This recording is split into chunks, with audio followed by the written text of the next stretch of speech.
Did you know that there are a little over 2,000 sects of Christianity and a little over 20,000 subsects or denominations that proclaim to know and have the truth? Yet we have to ask, how can this be?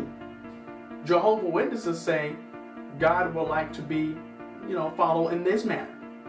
And the Church of Christ of the Latter-day Saints say follow in another manner. And the Baptists say in a different manner, adversarial to the other two. Which is correct? Are they all correct? Does it truly matter how we serve God? What is the truth? Did you know that God would like to be served and followed in a specific way, and not just any old way? We aren't to serve God in our own way, but according to His way. The biblical text says the following. Deuteronomy 12:28. Observe and obey all these words which I have commanded you, that it may go well with you and your children after you forever,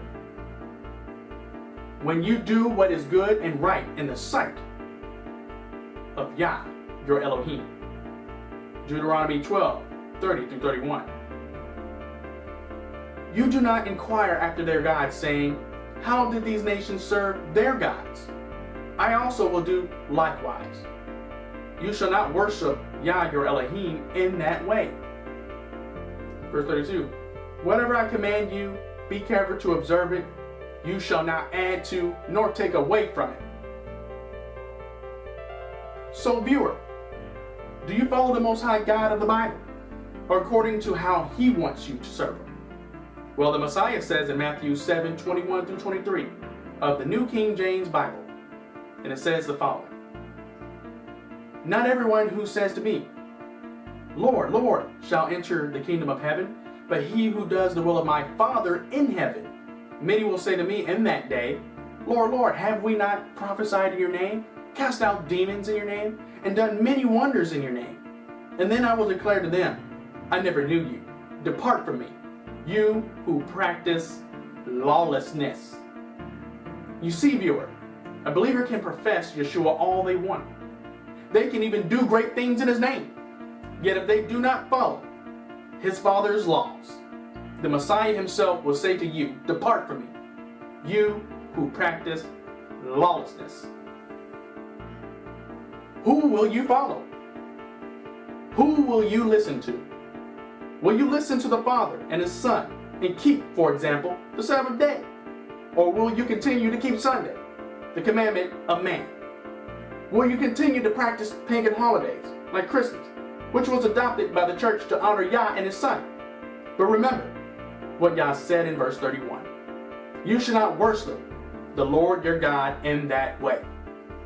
If you do remember what Yah says, why do you intend on serving Yah and His Son in the way the nations used to serve their gods? Isn't it obvious that God said He wouldn't like to be served in that manner at all? Isn't it obvious that our Father in heaven says to be careful to follow everything He says to do? Yet many say, we don't have to follow what was mentioned by Yah in the Old Testament, even though we read what the Messiah said to those who doesn't practice His Father's laws in Matthew. And many say they will serve Yah their own way. They also say these are the times we appointed for ourselves to serve Yah and His Son. Our fathers and mothers before us did it, and we will continue to do it. We don't see anything wrong. We will continue Sunday. We will continue the pagan ways that we observed, that we ourselves observed and decided to do in the name of God and His Son. Now, isn't that a shame? Despite knowing Yah's will and His Son's will to follow the commandments of the Almighty, people continue to do what they want to do, how they want to do it, and when they want to do it, according to their own will. Well, what about Yah's will? There's a saying we like to use all the time. We all say, narrow is the way that leads to eternal life. But have you ever wondered why it's so narrow in the first place? It's because Yah expects you to follow His way. There's only one way, the one and true and only one way. Yet everyone wants to follow their own way. Who will you follow? Who will you listen to? Whom will you serve? Will you serve God and honor His Son? Or will you serve yourself or man? You decide.